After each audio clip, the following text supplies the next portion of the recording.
mais, porque eles iam para as Escrituras para ver se de fato era assim. Então, abra a sua Bíblia, mantenha a sua Bíblia aberta. Romanos capítulo 12, do verso 9 ao verso de número 13, diz assim: o amor seja sem hipocrisia. Odeiem o mal e apeguem-se ao bem. Amem uns aos outros com amor fraternal. Quanto à honra, deem sempre preferência aos outros. Quanto ao zelo, não sejam preguiçosos. Sejam fervorosos de espírito, servindo o Senhor. Alegrem-se na esperança. Sejam pacientes na tribulação e perseverem na oração. Ajudem a suprir as necessidades dos santos. Pratiquem a hospitalidade. Quando nós olhamos para este texto, eu poderia até ter começado a leitura um pouco antes, a partir do verso 3, e se nós seguirmos até o verso 14 do capítulo 13, nós vamos ver o apóstolo Paulo tratando das marcas de uma comunidade cristã. O apóstolo Paulo, ele vem aqui agora, no capítulo 12, ele faz uma conexão com tudo aquilo que ele está tratando desde o início do capítulo 1, e agora no capítulo 12, ele faz um rogo. Ontem o pastor Walter, pregando para a juventude, ele pregou exatamente os versos 1 e 2 aqui, e ele então chama para que a igreja possa se oferecer a Deus como um ato de culto. O apóstolo Paulo está chamando a igreja para cultuar ao Senhor com absolutamente tudo, com todo o seu ser. E aí, a partir do verso de número 3, Paulo vai falar o seguinte: você vai cultuar a Deus, mas estas aqui são as marcas de uma igreja. E aí ele vai elencar uma série de marcas espirituais que nós temos na igreja, né? E ele, como sempre, quando vai tratar agora a respeito das virtudes, do verso 3 até o verso de número 8, Paulo vai falar como que a igreja deve usar os seus dons espirituais. Nós estudamos isso hoje na escola dominical, tratamos um pouco a respeito dos dons do Espírito, dos dons ministeriais. Começamos como que um preâmbulo daquilo que está por vir na nossa escola dominical. E agora Paulo então vai dizer o seguinte: vocês vão oferecer a sua vida em culto ao Senhor, vocês vão fazer o uso devido dos dons. E aí Paulo vai dizer: vocês precisam cultivar certas virtudes, vocês precisam aplicar certas marcas na sua vida. E mais uma vez, Paulo começa pelo amor. Quando Paulo vai tratar das virtudes, ele começa dizendo: olha, o amor seja sem hipocrisia. Quando Paulo vai tratar do fruto do Espírito, ele vai dizer que o fruto do Espírito é amor. Quando Paulo vai tratar dos dons do Espírito, ele vai dizer que o principal deles é o amor. Quando Paulo vai tratar, e ele faz isso também em suas cartas, ele vai dizer que agora nós temos a fé, a esperança e o amor. E ele então conclui: o principal deles é o amor. Por quê? Porque sem amor não existe igreja. Sem amor, nós não conseguimos ser igreja. Sem amor, nós somos vazios. Ou como diz o próprio Paulo na carta aos Coríntios, nós somos como um sino que toca, que faz barulho, e é só barulho. Paulo vai tratar desta marca da virtude, e ele então vai dizer que a igreja, ela precisa ser marcada pelo amor. Mas a pergunta que eu fiquei me fazendo, e é a pergunta que eu quero tentar responder nesta noite, é: o que é igreja? Afinal de contas, o que é igreja? A palavra no original é eclesia, né? Era a reunião, a assembleia dos cidadãos livres de uma cidade grega. Sempre que havia algum assunto para ser tratado, sempre que a cidade precisava tratar de algum assunto que era de interesse da cidade, os cidadãos, eles eram chamados para fora, ou seja, eles deveriam sair de dentro da cidade, se reunir nos portões da cidade. Esta era a eclesia, chamados para fora. O Novo Testamento, principalmente através do ministério de Cristo, passou a trazer um novo entendimento sobre esta palavra, eclesia, porque eclesia passou a ser chamados para fora, mas para fora do pecado. A igreja é a comunidade daqueles que foram chamados para fora da vida mundana, para fora dos prazeres carnais. A igreja é a comunidade daqueles que se reúnem para a adoração, para a comunhão, mas são chamados para fora, para evangelizar, para adorar, para poder fazer o nome de Deus conhecido. A igreja é aquela que se reúne para aperfeiçoar os seus dons e os seus talentos uns dos outros, e através do serviço cristão, ela então é chamada para fora, para exercer essa maturidade espiritual. Isto é ser igreja. Na Bíblia, igreja não é um edifício, não é uma construção. Na Bíblia, igreja é um conjunto de pessoas que foram chamados de forma solene para a salvação, tanto para serem salvos, quanto para levarem a salvação. Igreja, meus queridos, são as pessoas, o corpo vivo de Jesus. A igreja é o conjunto de todos aqueles que foram chamados por Deus pela ação do Espírito Santo. Percebem? Nós, por nós mesmos, não nos tornamos igreja. Nós só conseguimos ser igreja porque o Espírito Santo nos chamou. Ele nos convenceu do nosso pecado, Ele nos convenceu do juízo de Deus, e Deus, em sua soberania, nos deu o dom da fé, para que nós pudéssemos crer na obra de Jesus Cristo, o Filho unigênito de Deus, que foi enviado ao mundo para pagar o preço dos nossos pecados. É por isso que a igreja é o corpo de Cristo. Esta comunidade de pessoas que foi chamada para fora para se ajuntar, e estando juntos, continua sendo chamados para fora para servir. Somos nós, a igreja de Jesus Cristo, né? E quando nós vamos olhar para a Bíblia e aprendermos como que a igreja se apresenta, a igreja na Bíblia, ela se apresenta de três formas. Ela é a igreja glorificada, ela é a igreja espiritual e ela é a congregação local. A nossa reunião aqui, nós estamos aqui reunidos, nós somos a igreja de Cristo, o corpo local. Mas juntamente conosco, em diversas partes do mundo, nós temos diversos irmãos que também foram chamados para esta salvação. É a igreja espiritual.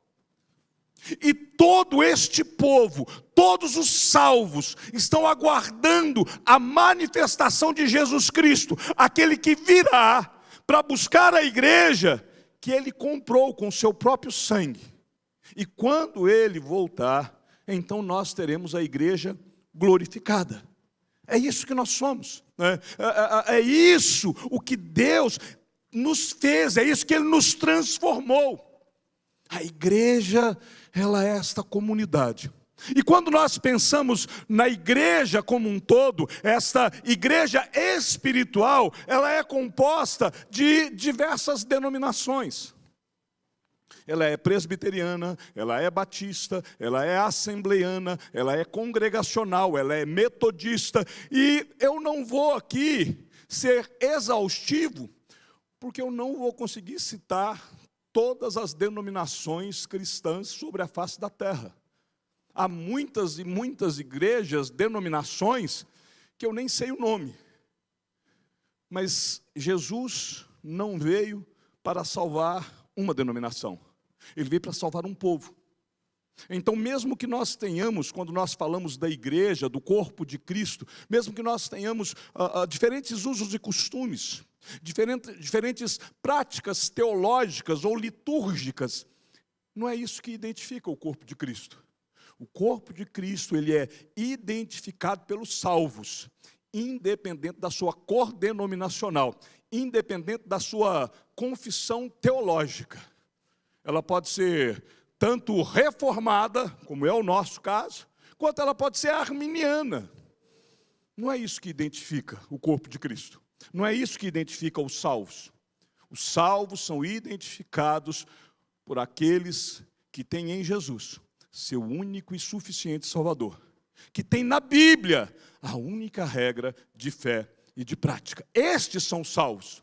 São aqueles que conseguem olhar para a cruz, lá em Jesus, e saber que nele, somente nele, por meio dele, através dele, na cruz, pagou o preço. Esta é a igreja. Há um pensamento, ele é atribuído a Agostinho. Eu já li algumas obras de Agostinho, é impossível ler todas. Agostinho escreveu mais de 200 obras, entre livros, artigos, cartas, mas tem uma frase, ela é atribuída a Agostinho. Eu nunca encontrei em nenhuma das obras que eu li, e eu nunca consegui descobrir em que obra estaria. Eu sei que John Wesley também citava esta frase, e John Wesley citava essa frase atribuindo a Agostinho, e foi a citação mais antiga que eu consegui encontrar, fazendo referência a Agostinho de Hipona como autor da frase. A frase é muito bonita, e ela fala a respeito da igreja, e ela diz assim, que a igreja, ela deve ser, no seu essencial, ela deve ter unidade. No não essencial, ela deve ter liberdade. E em tudo, ela deve ter amor. Basicamente, o que Agostinho está dizendo aqui? Nas coisas, a unidade é mais do que uma necessidade. Ela é uma exigência. Nós nos unimos em torno daquilo que é a essência do cristianismo. Agora, há coisas aonde a liberdade é o que é mais importante. Bate palma, não bate palma. Tem bateria, não tem bateria.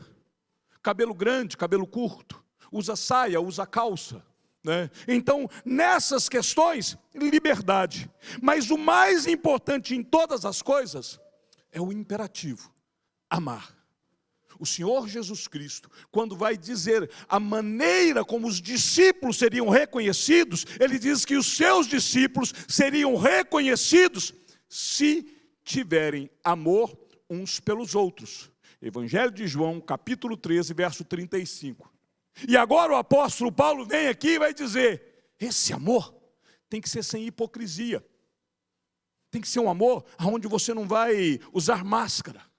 A ideia geral aqui é que a unidade, ela é mais do que uma necessidade, ela é uma exigência. Que a liberdade, ela é importante, mas é necessário que nós nos amemos uns aos outros. Nós precisamos viver isso. E quando nós estamos falando de vivermos este amor, o apóstolo Paulo, ele vai dizer, olha aí comigo no versículo de número 10, ele fala que quanto à honra, eu tenho que dar sempre preferência aos outros. Ou seja, eu vou honrar a vida do meu irmão. Eu vou amá-lo sem hipocrisia e eu vou prestar honra. Eu vou dignificá-lo. Eu vou olhar para a vida do meu irmão e entender que este meu irmão é absolutamente importante. Ele é essencial. Percebem? Quando o apóstolo Paulo vai tratar, ele está nos chamando para que nós possamos começar esta vida cristã pela essência. A virtude precisa começar por esta essência. A igreja de Cristo, ela sempre teve um caráter revolucionário. Ela é chamada para ser a luz, o resplendor. A igreja de Cristo, ela é o farol que foi instalado por Deus para resplandecer a glória e o amor de Deus. Nós somos o farol. A igreja, ela tem que resplandecer isso. Nas palavras de Cristo, Mateus capítulo 5, verso 13 e 14, ele vai dizer assim, ó: vós sois o sal da terra. Se o sal vier a ser insípido, como lhe restaurar o sabor? Para nada mais presta, senão para, lançado fora, ser pisado pelos homens. Vós sois a luz do mundo. Não se pode esconder a cidade edificada sobre um monte. A igreja cristã, ela é sal da terra. Por quê? Porque a igreja é a conservação, né? O verso de número 16 vai dizer que esta igreja, ela agora tem que brilhar, ela tem que fazer essa luz resplandecer diante dos homens, para que eles possam ver as nossas boas obras, e assim eles vão glorificar ao nosso Pai que está nos céus. E é este farol que nós devemos ser. E é por isso, então, que a igreja, quando ela apresenta essa figura de sal da terra, ela é para conservação, para que nós possamos nos preservar incorruptíveis, para que nós possamos preservar o mundo da corrupção. Mas a igreja também é luz. Por quê? Para que ela possa apontar a direção. Em linhas gerais, nós não podemos ser coniventes com o pecado. Nós precisamos conservar a santidade. Mas nós, conservando essa santidade, nós também queremos conservar aqueles que porventura caem pelo caminho. E aí, nós vamos então apontar a direção, resgatar os caídos. Eu acho lindo, maravilhoso, o encontro de Pedro com Cristo após a ressurreição. Pedro havia negado Jesus. E o mais grave, Jesus havia dito: Pedro, você vai me negar 3 vezes. Né? E Pedro, no seu discurso, ele dizia que ele estava disposto a morrer com Cristo. Eu morro com o Senhor, né? Eu estou disposto a dar minha vida pelo Senhor. E Jesus fala: Pedro, você vai me negar. Vai chegar um momento, Pedro, que você não vai suportar a pressão e você vai me negar. E quando nós vamos ler na Bíblia, e nós percebemos Pedro negando, ele nega 1, nega 2, nega 3, mas na última vez que Pedro nega Jesus, o olhar de Pedro cruza com o olhar de Jesus, e Pedro sai dali completamente envergonhado. Pedro sai dali completamente desesperado, ele sai em choro. Jesus ressuscita ao 3º dia, e chega o momento que Cristo se achega junto de Pedro, e aí Pedro, envergonhado, entristecido, e Jesus manifesta o seu amor: Pedro, apacenta as minhas ovelhas. Jesus não negou Pedro, ele continuou amando Pedro. Ele continuou tendo essa intensidade deste amor, né? A igreja cristã, ela é para que ela reconheça, é a graça de Deus que nos sustenta. O nosso pecado, às vezes ele se torna aparente, às vezes ele é descoberto, e isso nos envergonha, como envergonhou Pedro, mas o amor de Deus por nós mantém a mesma intensidade. A Bíblia diz que Deus nos amou antes da fundação do mundo. E o amor de Deus, ele não tem sombra, ele não tem variação, ele não tem mudança. A mesma intensidade que Deus me amou antes da fundação do mundo, é a intensidade que Ele me ama hoje. É a intensidade que Ele me ama quando eu peco. Se eu cair, o amor de Deus por mim ainda é o mesmo. Se eu cair em pecado, independente do pecado, Deus continua me amando e me aguardando para que eu possa me arrepender e voltar arrependido aos seus braços. E assim como o filho pródigo, ele vai restaurar o anel de autoridade, ele vai voltar aos meus pés a sandália, ele vai me reintegrar à posição de filho, nunca de bastardo. Este é o amor de Deus. E se Deus nos ama desta forma, nós precisamos amar uns aos outros sem hipocrisia, né? A igreja cristã, ela é este lugar, e eu gosto dessa frase do pastor James Kennedy, que ele diz assim: onde quer que Jesus tenha tocado, ou o que quer que ele tenha feito, transformou aquele aspecto da vida humana. Cristo nos tocou, e nos tocou de tal maneira que o impacto dele sobre nós transformou quem nós éramos. Quando James Kennedy está escrevendo o livro, e se Jesus não tivesse nascido, ele faz esta abordagem, fazendo essa análise do impacto do cristianismo no mundo. Porque aonde o evangelho chegou, aonde Jesus Cristo tocou através do evangelho, ele transformou a sociedade, ele transformou o pensamento, ele transformou a vida humana. Quando Cristo me alcançou, ele impactou e transformou a minha vida. Quando ele te alcançou, ele impactou e transformou a sua vida. E ele continua fazendo isso. Quando nós temos essa percepção, então nós entendemos que a igreja de Cristo é este lugar. A igreja de Cristo, ela é um lugar de amor. O apóstolo João, ele vai dizer: amados, amemos uns aos outros, porque o amor procede de Deus, e todo aquele que ama é nascido de Deus e conhece a Deus. Aquele que não ama, não conhece a Deus. Por quê? Pois Deus é amor. A igreja de Cristo, ela é este lugar. É o lugar aonde nós somos amados por Deus. Mas é o lugar aonde nós temos que amar uns aos outros sem hipocrisia. Eu tenho dito aqui na igreja, durante esses 3 anos que Deus tem me dado o privilégio de pastorear esta igreja, falando a respeito dos laços que nos unem. Porque nós temos que entender isso. Nós somos membros uns dos outros. Nós somos unidos pelo sangue de Cristo. E este laço é eterno. Ele é eterno. Ele vai até a eternidade. Ele transpassa o túmulo. Então, neste sentido, os laços que nos unem são mais fortes do que os laços que nos unem aos nossos cônjuges, aos nossos filhos, aos nossos pais. O laço que me une, por exemplo, à minha mãe, ele vai até o túmulo. Porque quando ou eu ou a minha mãe partir, tudo que nos restará para a eternidade é se eu e ela estamos unidos em Cristo.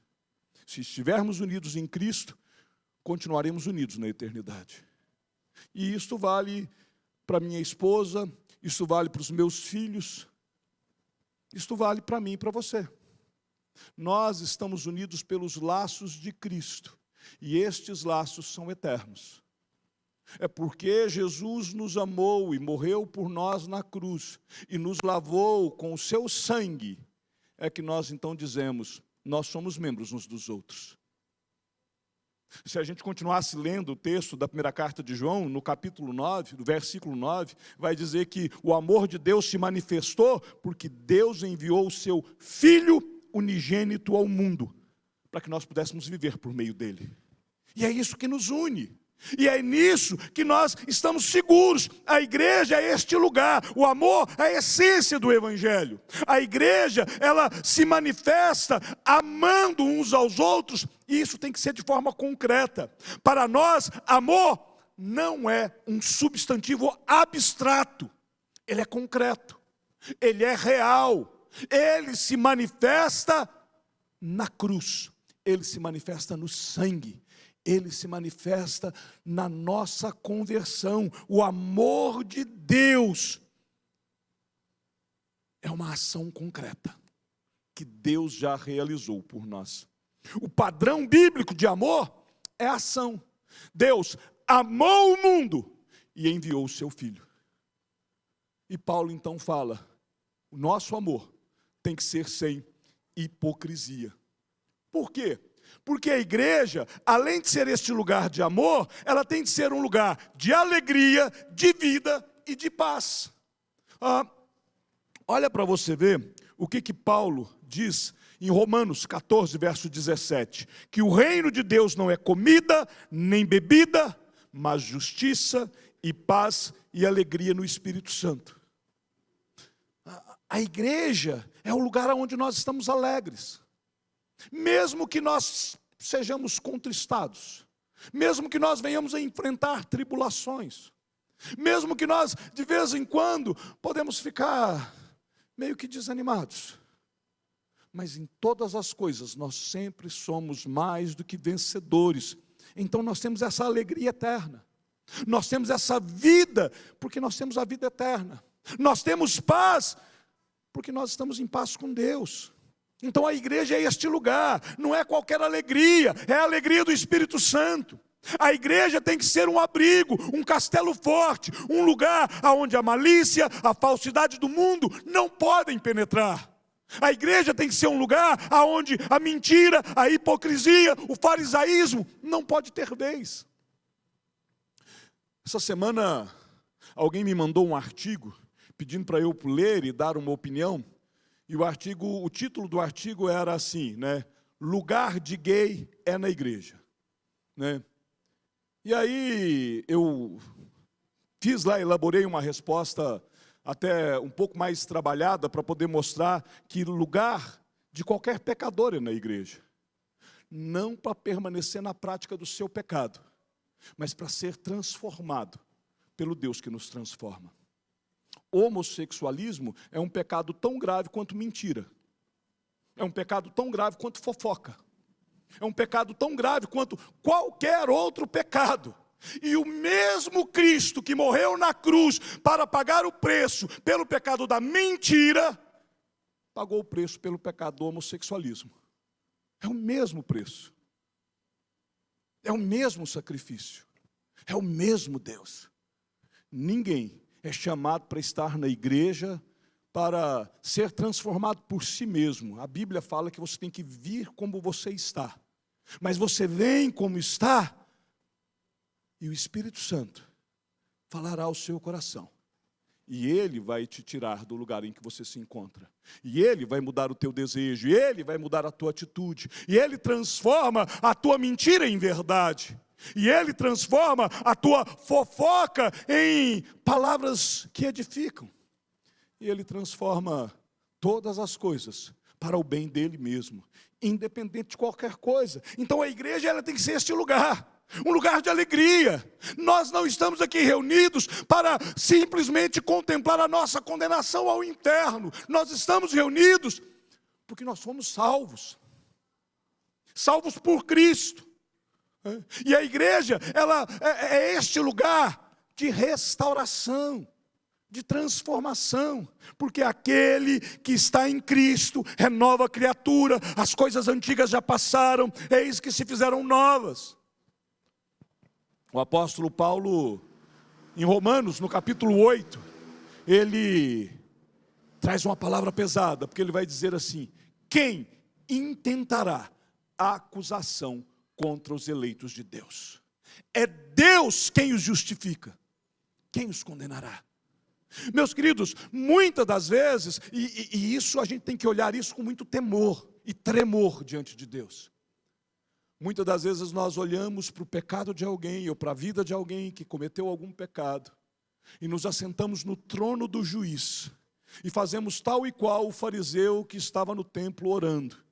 E a Bíblia diz que ele orava de si para si mesmo, porque ele olha e pega e fala: fulano é pecador, ele caiu, ele cometeu um pecado. Meu querido, você está cometendo um pecado quando você se senta no trono de Deus. Você está cometendo um pecado quando você não consegue liberar perdão para o irmão que pecou. Nós somos chamados para vivermos este ambiente onde Deus restaura, onde Ele transforma. A igreja, ela é como um hospital, é um lugar de doentes. O apóstolo Paulo, em Romanos, ele fala que dos pecadores ele era o principal. E eu costumo brincar, é porque Paulo ainda não me conhecia. Porque todos nós somos pecadores, né? E as pessoas chegam na igreja feridas, machucadas, desconfiadas, tristes, marcadas por traumas, por experiências terríveis.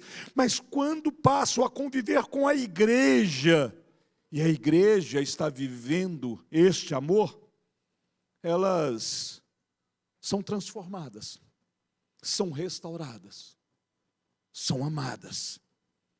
E aí nós, de forma alegre, sincera, nos prontificamos a ajudar. A igreja, ela é o instrumento de Deus para promover este lugar de cura, de restauração, de transformação.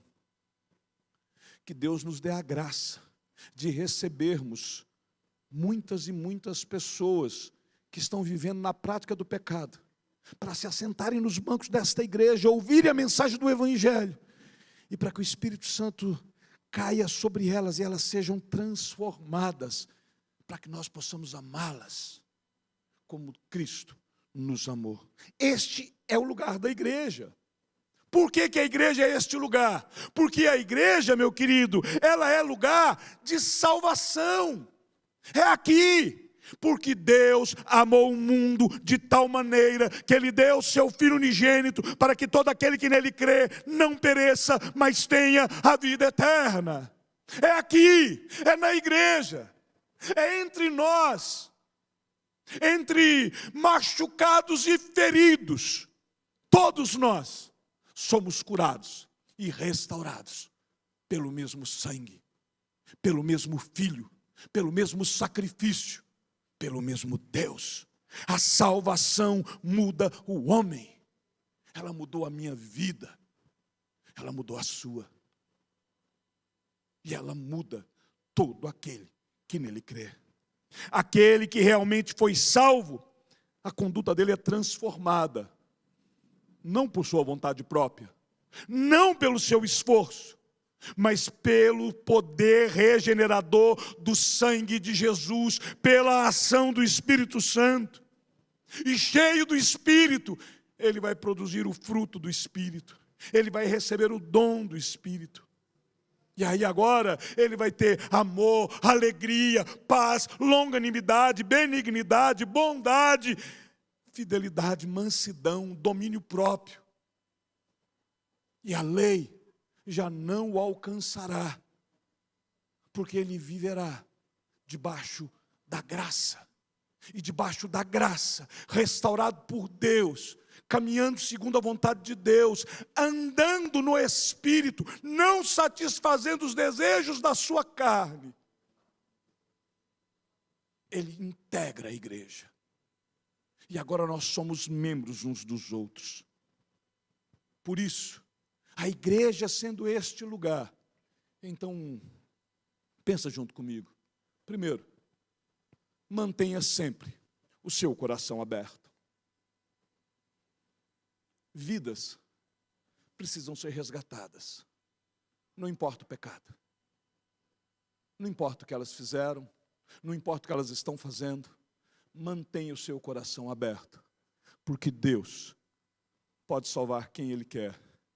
E a Bíblia diz que ladrões, salteadores, prostitutas vão preceder muitos no reino dos céus. Mantenha o seu coração aberto. Jesus pagou o preço. Segundo, abra os seus olhos para o sobrenatural. Enxergue além da sua própria capacidade. Entenda. Às vezes você está olhando e você está olhando só a superfície. Porque você está olhando às vezes com uma perspectiva errada. O poder sobrenatural de Deus é muito maior do que aquilo que nós sequer pensamos. Ou como diz a Bíblia, nem olhos viram, nem ouvidos ouviram, nem jamais penetrou no coração humano o que Deus tem preparado para aqueles que o amam. Terceiro, reconheça os seus próprios pecados. Não existe justiça em nós mesmos. Reconheça os seus pecados. É muito fácil nós queremos fazer como os fariseus e olharmos o pecado dos outros. E quando nós olhamos para o pecado das outras pessoas, nós temos uma facilidade muito grande de nos auto-justificarmos. Porque tem pessoas que cometem pecados graves, e aí a gente olha e fala assim, não, o meu pecado não é tão grave, então, certamente eu sou mais santo. Não faça isso, não cometa esse erro, né? Reconheça o seu pecado, né? Deus é santo, e quando nós nos aproximamos de Deus, nós temos que reconhecer os nossos pecados. E reconhecer os nossos pecados é aquilo que traz purificação e libertação. E é aquilo que faz com que Deus transforme a nossa história. Ore por todos, mas reconheça o seu pecado. Por último, receba a purificação. Foi na cruz, naquela maldita cruz, que para nós se tornou bendita, que Jesus nos purificou de todo pecado. Aceita o agir de Deus na sua vida. O primeiro sermão que eu preguei, e já se vão muitos anos, eu era presidente da UMP, lá na igreja de Passos. Tinha pouco mais de um ano de conversão, haveria um culto da mocidade, a igreja lotada, o pregador vindo de Ribeirão Preto, e naquela época, Neil, não tinha celular, não tinha WhatsApp, então, ele, para mim, embarcou, está chegando, e o culto começa, e ele não chega, e o pessoal chega da rodoviária, que estava esperando ele, e fala, olha, chegou aqui a informação que o ônibus quebrou, ele não vai chegar. E eu liguei para o pastor, corre aqui, porque o culto vai começar, o senhor prega. E ele pegou e virou e falou assim, Henrique, que Deus te abençoe. E o meu primeiro sermão eu falei sobre perdão. E eu me lembro, como se fosse hoje, porque a minha ênfase ali foi que nós temos facilidade para receber o perdão de Deus, temos dificuldade para perdoar o próximo, mas temos muito mais dificuldade para perdoar nós mesmos.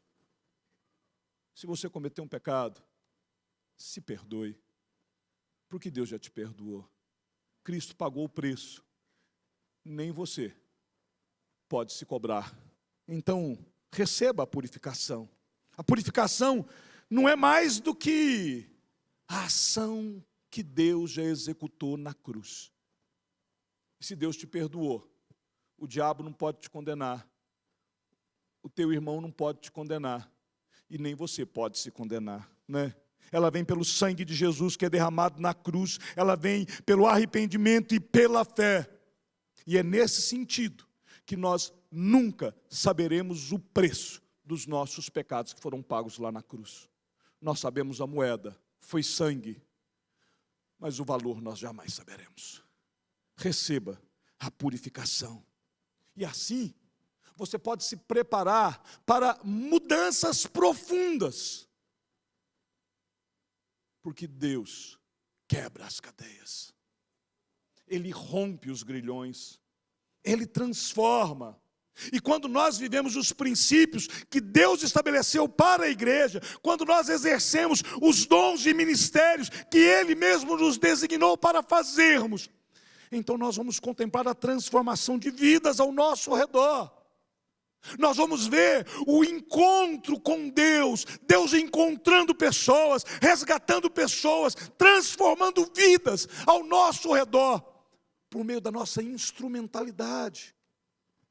Prepare-se para mudanças, porque o encontro com Deus muda não só a nossa vida, muda também a nossa perspectiva. Deus pode ser encontrado, meus queridos, em qualquer lugar, a qualquer hora.